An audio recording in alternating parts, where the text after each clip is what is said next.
Chez les marins du monde entier, de nombreuses histoires circulent au sein des bateaux, et cela depuis des générations et des générations.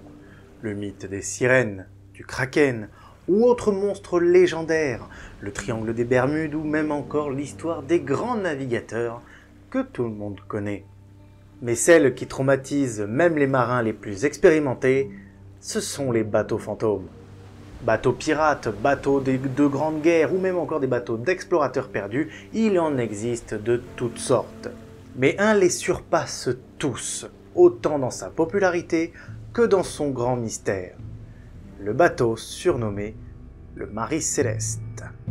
Un grand vaisseau en partance pour la ville de Gênes, mais qui sera retrouvé non loin des Açores, vide de toute vie. Alors, entre découvertes, légendes, mystères et autres malédictions, qu'est-il arrivé au Amazone comme il s'appelait au tout début? Quelles sont les hypothèses?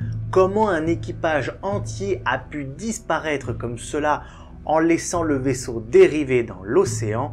Et quelle fut la suite de sa vie après sa découverte? Bonjour, bonsoir à tous et à toutes, c'est Yota et j'espère que tout va bien chez vous. Aujourd'hui, dans ce nouveau Fabulae Mundus, je vous embarque à bord du nommé plus exactement l'Amazone pour vous raconter la légende du plus grand vaisseau fantôme de l'histoire, le Marie Céleste.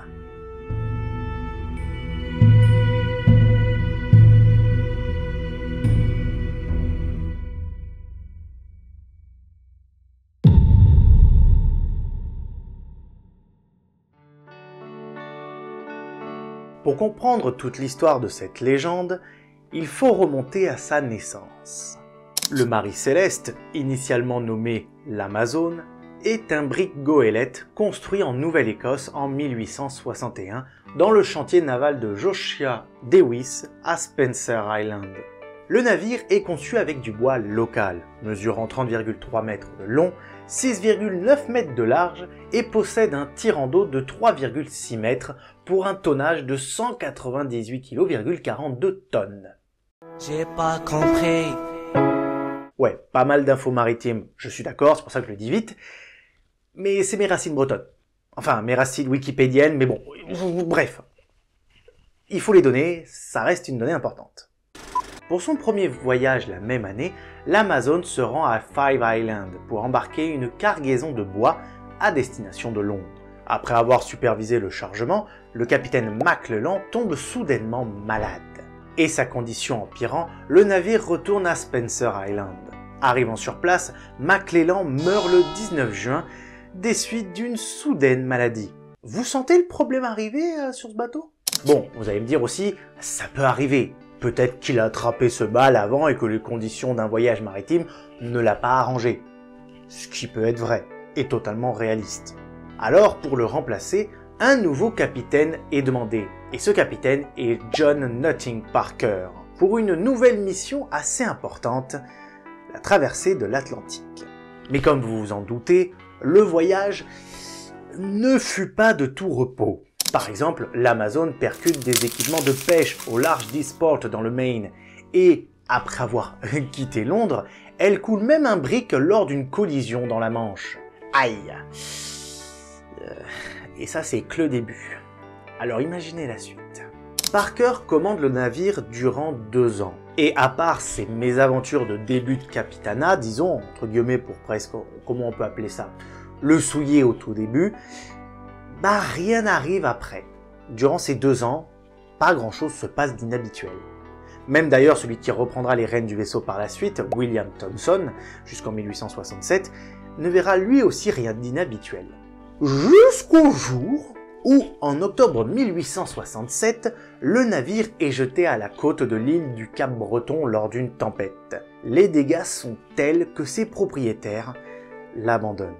Après plusieurs rachats et autres échanges, c'est en octobre 1868 que M. Richard Hayne, un marin de New York, décide de reprendre en main notre sublime vaisseau. Il le rachète pour le réparer et en devient même le capitaine pour l'utiliser comme vaisseau américain au bureau des douanes du port de New York, sous son nouveau nom, qu'il a baptisé d'un très joli nom, le fameux Marie Céleste. Mais comme depuis le début de son aventure, même si elle a été calme pendant un temps, en octobre 1869, le navire vit un nouveau revers, en étant saisi par les créanciers de Hayne et vendu à un consortium new-yorkais présidé par James H. Winchester. Ouais, autant vous dire là avec tous les noms, c'est un vrai bordel. Et ouais, l'aventure est rude. Mais ne vous inquiétez pas, c'est bientôt fini. Et vous allez très vite le voir. Au cours des 3 années qui suivent, nous ne savons pas grand-chose sur ce qu'il se passe, car aucun document ne liste les activités de la Marie Céleste durant cette période. Ce que l'on sait par contre, c'est ce qui lui arrive après, comme à chaque fois. En 1872, le navire subit d'importantes modifications. Sa longueur passe à 31 mètres, sa largeur à 7,8 mètres et son tirant d'eau à 4,9 mètres. Et un second pont est même ajouté. Bref, on l'agrandit en long, en large, en hauteur. Mais vous allez me dire, pourquoi cet agrandissement? Il n'était pas assez grand? Eh ben, il y a une raison bien précise de pourquoi cet agrandissement. En effet, le but était de pouvoir traverser l'Atlantique avec bien plus de stock qu'avant, amorçant le triste destin que connaîtra le Marie Céleste très peu de temps après sa rénovation.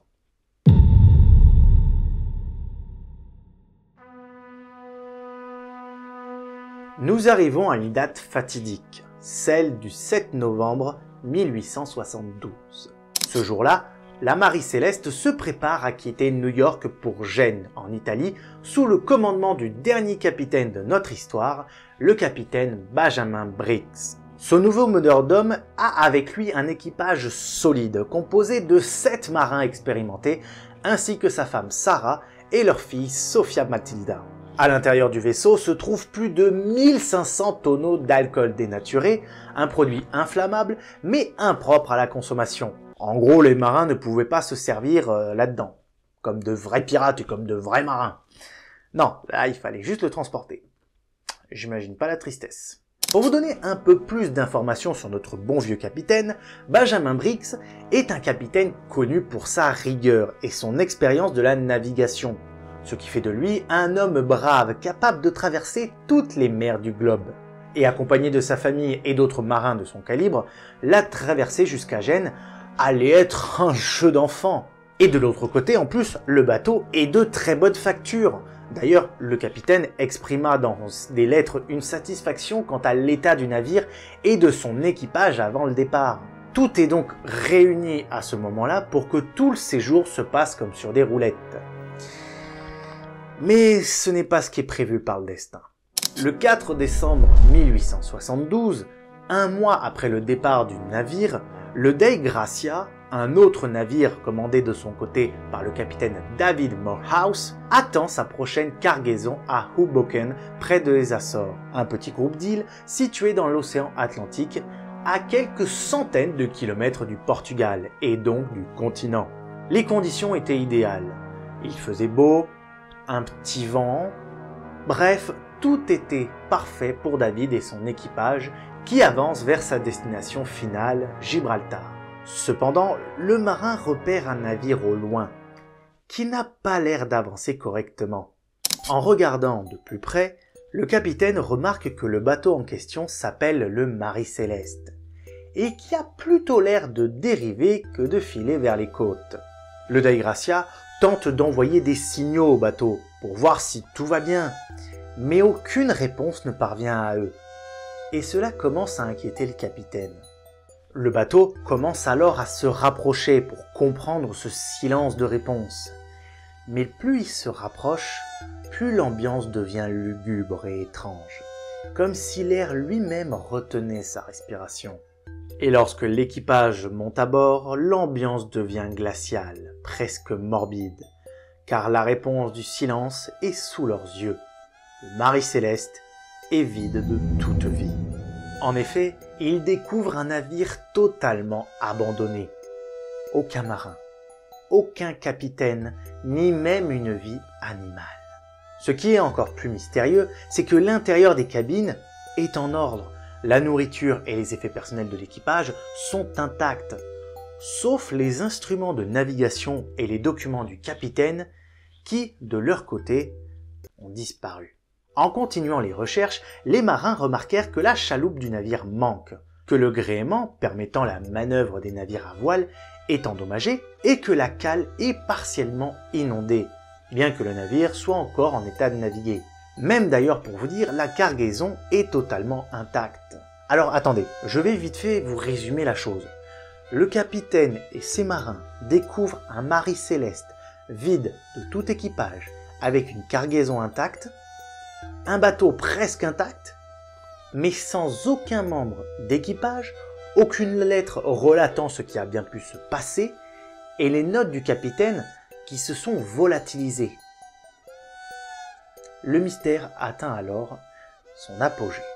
Avec toutes ces informations, David Morehouse décide de remorquer le Marie Céleste jusqu'à Gibraltar, lieu de sa destination finale, où il espère que le tribunal maritime trouvera une raison de tout ceci.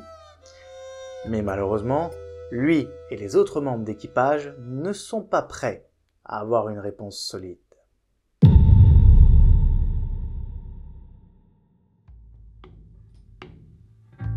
Arrivé à Gibraltar, le Marie Céleste est confié donc au tribunal maritime du pays, qui va se charger de comprendre et d'étudier toutes les pistes possibles sur ce mystère.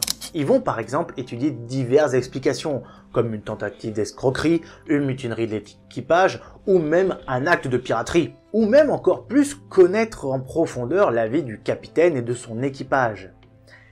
Mais vous allez comprendre que ce n'est pas aussi simple, ou du moins, c'est trop facile. Prenons par exemple la vie de Benjamin Briggs, le capitaine.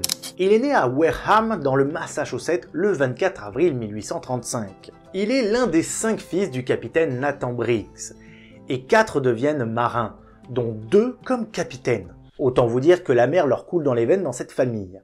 Benjamin, c'est un chrétien pratiquant, qui lit régulièrement la Bible, et témoigne fréquemment lors des prières. Avec sa femme et cousine Sarah Elizabeth Cobb, Quoi? Oui, autre époque, autre mœurs, ils ont un fils Arthur en septembre 1865 et une fille Sophia Matilda en octobre 1870.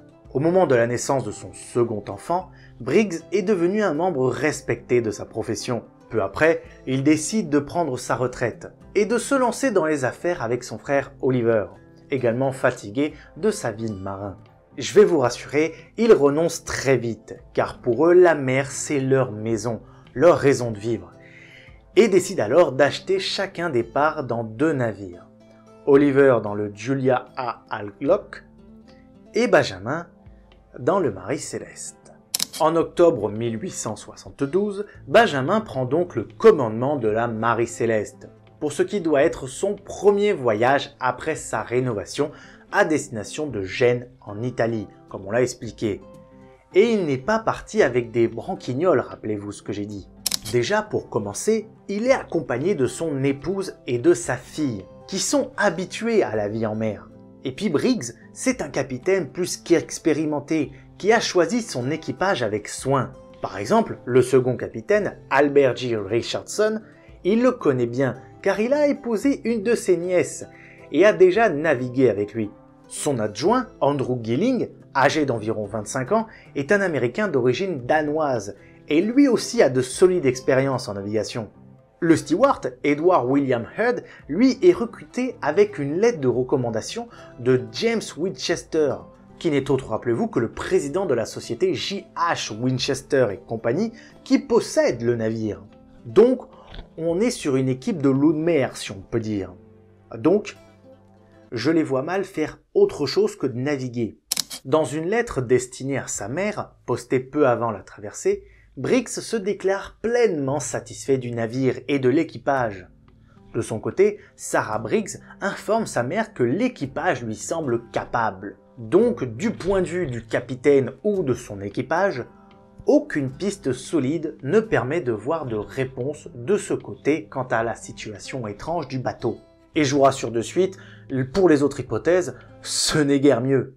L'enquête maritime, sous la supervision du procureur général Frédéric Solly-Flood, étudie donc plusieurs autres théories pour expliquer la disparition de l'équipage. Ils ont imaginé par exemple une mutinerie de l'équipage. Mais comme expliqué juste avant, l'équipage était expérimenté et capable de survivre à toute situation, et aucun signe de violence a été révélé, même que ce soit dans leur vie ou sur le bateau. Donc cette hypothèse est rapidement écartée. Il y aurait pu y avoir une fraude à l'assurance. Certains soupçonnent James Winchester, donc le copropriétaire du navire, d'avoir orchestré une escroquerie pour récupérer un peu de trésorerie, comme on dit, mais aucune preuve ne vient étayer cette thèse. Et puis surtout, où sont tous les gens sur ce bateau? Ils sont où maintenant? On a même, comme je l'ai dit, imaginé une attaque de pirates, mais les objets de valeur et la cargaison étaient toujours à bord. Cette hypothèse semble donc très peu probable. Ou alors ils ont décidé de faire du trafic d'êtres humains, ce qui est pas très rare, mais entre guillemets, c'est peut-être pas la priorité pour eux. En tout cas à l'époque. Et enfin, ils ont décidé aussi de traduire plusieurs hypothèses un peu plus probables, comme par exemple des phénomènes naturels, comme une trombe marine ou une crainte d'explosion causée par les vapeurs d'alcool qui auraient poussé l'équipage à quitter précipitamment le navire.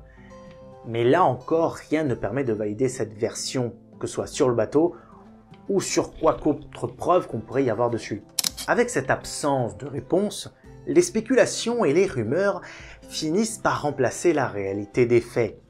Théorie du complot, intervention paranormale, on a même parlé des monstres des océans, comme les sirènes ou encore le kraken. Ouais, encore et toujours les mêmes histoires, et ça changera jamais, vous allez voir, sur toutes les histoires marines que j'ai, ça revient assez fréquemment. Mais on s'en lasse jamais. Après donc des semaines et des semaines d'enquête et de recherche, la justice maritime portugaise n'a pas réussi à trancher entre ces différentes explications. Et qu'a-t-elle fait? Le Marie Céleste est finalement libéré pour reprendre la mer. Et ouais, non mais ils sont totalement débiles. On te dit que ce bateau est potentiellement hanté, ou qu'il y a eu un souci inexpliqué et qu'on ne sait toujours pas ce qui s'est passé, mais on préfère s'en arrêter là et dire « Allez, vas-y, reprends la mer, mon coco, éclate-toi, vole de tes propres ailes, ou nage de tes propres nageoires. » Ok. On vend bien des maisons où il y a eu des meurtres, donc j'ai envie de dire « Pourquoi pas? Qu'est-ce qu'on risque ?» À partir de là, l'histoire du Marie Céleste continue sur les mers, jusqu'à reparler de lui. Et je sais que cela a l'air d'une blague, mais malheureusement, encore pas en bien. En 1885, son nouveau capitaine, Gilman C. Parker, a une brillante idée pour ternir encore une fois l'image du bateau. Au large de Haïti dans les Caraïbes, notre fiefé coquin décide volontairement de faire échouer le navire sur le récif lors d'une tentative de fraude à l'assurance. En effet, le Marie Céleste possède une cargaison sans valeur, mais indique sur le manifeste d'expédition qu'il s'agit de biens précieux et l'assure pour plus de 30 000 livres, environ 700 000 $ aujourd'hui. Combien? Ayant rejoint la terre ferme avec une chaloupe, Parker et son équipage vendent une partie de la cargaison au consul américain avant de demander un dédommagement pour la marchandise assurée. Mais quand le consul s'aperçoit que ce qu'il a acheté n'a aucune valeur, car il n'est pas aussi con que cela, la compagnie d'assurance lance une enquête approfondie pour relever la fameuse tentative d'escroquerie. Parker et les armateurs sont donc jugés en juillet 1885 à Boston pour fraude à l'assurance en bande organisée. Et Parker est également accusé d'avoir volontairement naufragé le navire, crime appelé baraterie à l'époque, passiblement de la peine de prison. Ah ouais, je vous dis, ça rigolait pas à l'époque sur ça. Heureusement pour lui, le procès pour baraterie est différé et il est libéré. Mais sa réputation est cependant ruinée et il meurt dans la misère 3 mois plus tard. Mais avec tout ceci, le bateau endommagé lorsqu'il s'est échoué sombra lui aussi, mettant fin à son aventure et à toute la malédiction qui l'entourait.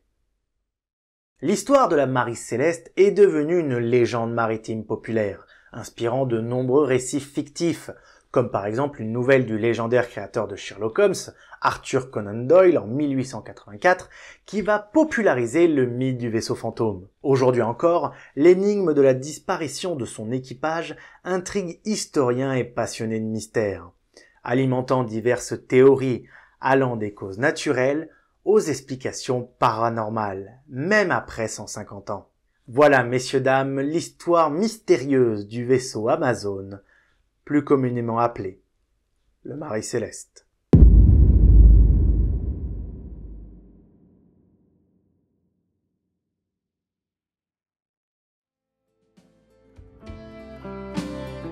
Voilà, c'est la fin de la vidéo. Merci à tous de l'avoir regardé jusqu'au bout. Si vous avez aimé cette vidéo, mettez navire en commentaire. Je verrai ceux qui sont arrivés jusqu'au bout. J'espère que cette vidéo vous a vraiment plu. Ça a été un sujet assez intéressant, celui-là, le Mari Céleste, parce que c'est, comme je l'ai expliqué, c'est vraiment une histoire vraiment populaire dans les légendes marines. Et puis surtout, ça s'est passé non loin de là, hein. Les Açores, c'est pas aussi loin qu'on peut le penser. Et ça reste un mystère. Qu'est-ce que vous en avez pensé, vous, de cette histoire? N'hésitez pas à le mettre en commentaire, votre propre hypothèse. Qu'est-ce que vous pensez? Quelle est la version la plus plausible par rapport à cette histoire? Ou est-ce ne serait-ce qu'un mythe, une légende urbaine créée de toutes pièces pour faire peur ou faire parler? N'hésitez pas à le dire en commentaire. Si vous avez aimé la vidéo, n'hésitez pas non plus à mettre un énorme pouce bleu. Ça permet de soutenir la chaîne et de façonner mon petit cœur de plein de petits cœurs d'amour. Mais surtout, si vous n'êtes pas abonné et que vous voulez voir d'autres vidéos de ce type, allez sur ma chaîne, abonnez-vous, mettez la cloche et allez voir les quelques vidéos que j'ai fait. J'ai fait sur plein de sujets, hein. Je l'ai fait sur le loup du Gévaudan, je l'ai fait sur le vampire du Montparnasse, je l'ai même fait sur d'autres histoires comme l'expédition Franklin, ou même encore par pur hasard aussi, si vous avez envie, l'histoire du Sea Diamond. Je vous laisse aller sur ma chaîne. C'était Yota en direct de la toile et je vous retrouve toutes les 2 semaines le dimanche à 18 h pour une nouvelle vidéo. C'était Yota en direct de la toile et à bientôt sur ma chaîne YouTube. Ciao!